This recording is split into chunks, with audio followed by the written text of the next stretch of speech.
voudrais à mon tour, au nom du Bureau régional de NUFAM pour l'Afrique de l'Ouest et du Centre, vous remercier pour votre présence aujourd'hui ici à ce colloque international sur l'autonomisation économique des femmes en Afrique de l'Ouest.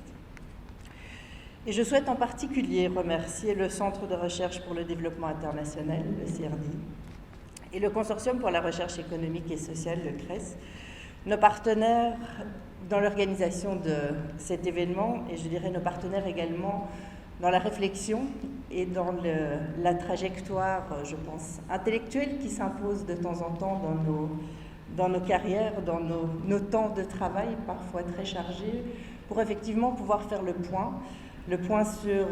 les données dont nous disposons, la recherche existante, sur celles qui nous manquent, et celles qui nous manquent surtout, comme il a été dit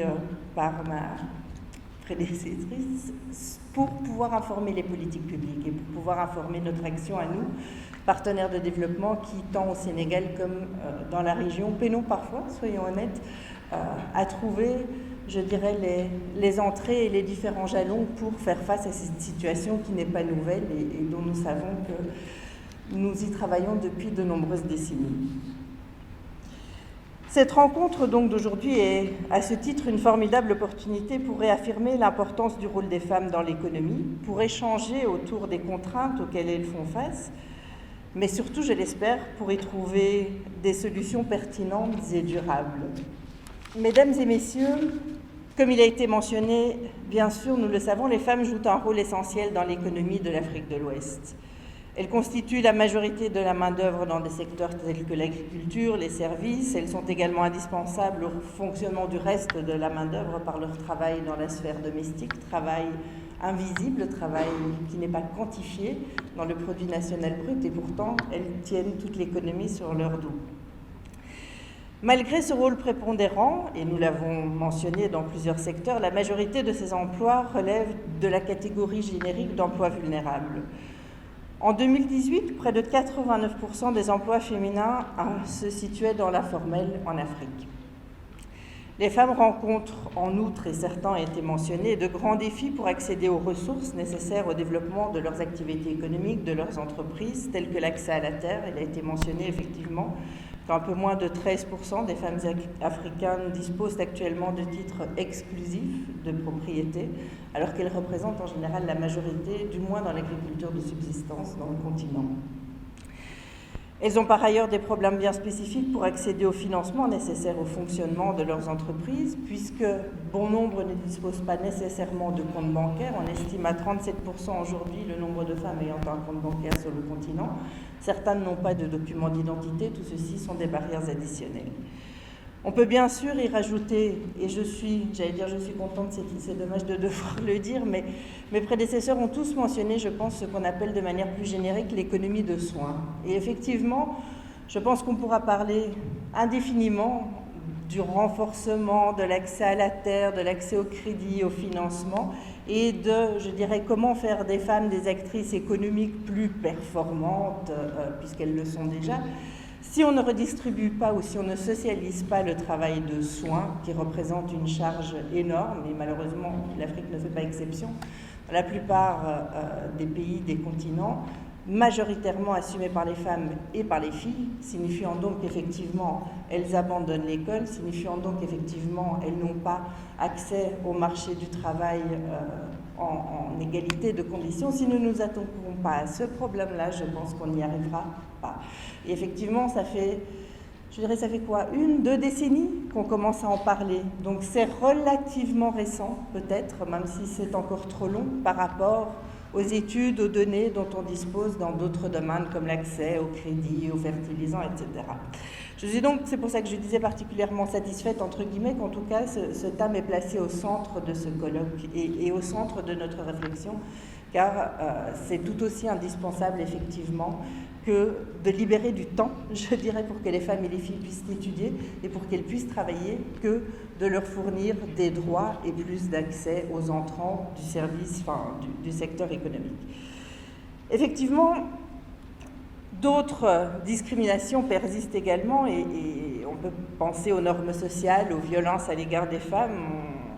On parle encore de statistiques qui indiqueraient que 40% des filles se marient avant l'âge de 18 ans, abandonnant ainsi prématurément l'école, et 80% des 200 millions des femmes et de filles dans le monde ayant subi des mutilations génitales féminines se trouvent en Afrique. Tout ceci, effectivement, non seulement limite l'accès des femmes aux revenus, au marché du travail, mais constitue des coûts pour l'État, des coûts en termes de soins sociaux, psychologiques, en termes de services de police, quand on parle de violence à l'égard des femmes. Donc tout ceci également, au-delà de ne pas permettre l'autonomisation économique et leur pleine participation à l'économie, grève le budget de l'État et doit interpeller notre attention. Mesdames et messieurs, les événements récents nous ont montré durant, par exemple, la période Covid, de la pandémie qui vient de se clôturer, que les femmes subissent malheureusement encore l'impact de crise de manière plus aiguë que les hommes. C'est le cas également, et ce sera malheureusement le cas d'après les études préliminaires dont nous disposons pour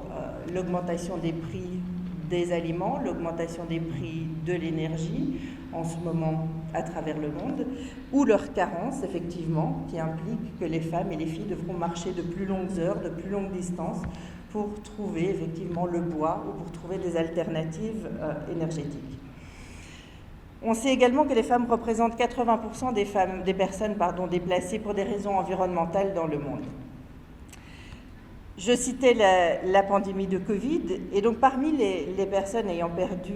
leur emploi, les femmes ont perdu, on estime, à 46,6 millions d'emplois dans le monde, soit une perte de 3,6% contre 2,9% pour les hommes.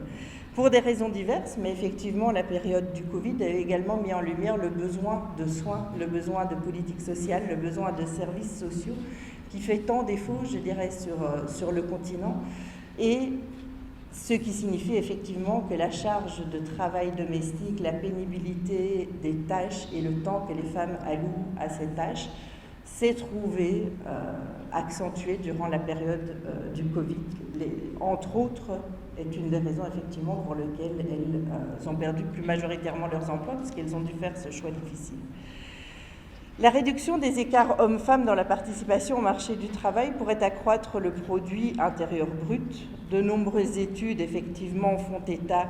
des 721 milliards de dollars pour l'Afrique subsaharienne. Alors, il y a énormément d'études et de chiffres sur le sujet, mais il est indéniable que si les femmes accédaient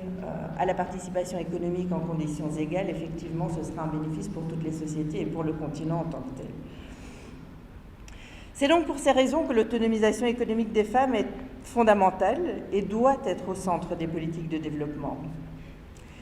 À cet égard, donc, je pense qu'on a énormément parlé de diagnostic, de débat, de dialogue, d'études, et c'est bien ce pourquoi nous sommes là. Mais j'aimerais également peut-être nous interpeller. Je situe le système onusien, l'ONU Femmes et d'autres dans cette réflexion et dans cette action qui va au-delà de la réflexion.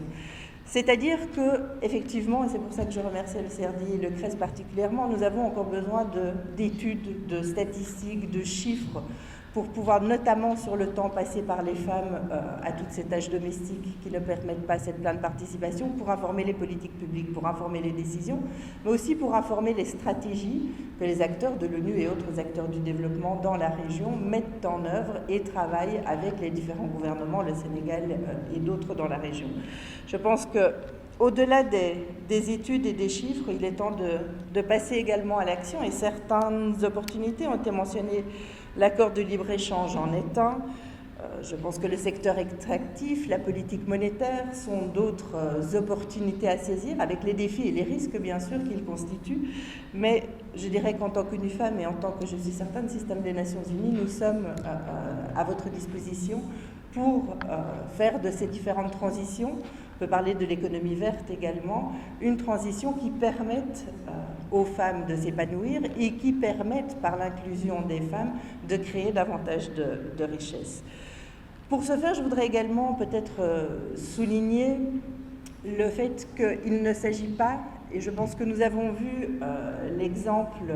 à Rosbetio sur la vidéo, qui est un des projets qui justement permet de faire le lien entre ces femmes rurales sur le terrain, dans une zone affectée par les changements climatiques, dans une zone où on a travaillé sur la résilience et sur, je dirais, l'adaptation de techniques agricoles au changement climatique. Mais le but n'est pas d'enfermer non plus les femmes dans ce carcan de micro, c'est-à-dire dans une autre forme de dépendance. Et ce projet-là,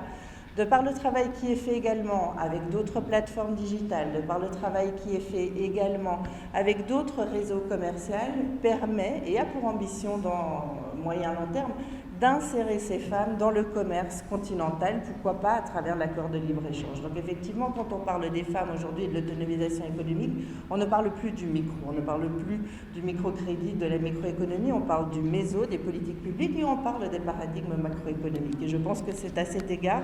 que nous devons également avoir la réflexion d'aujourd'hui.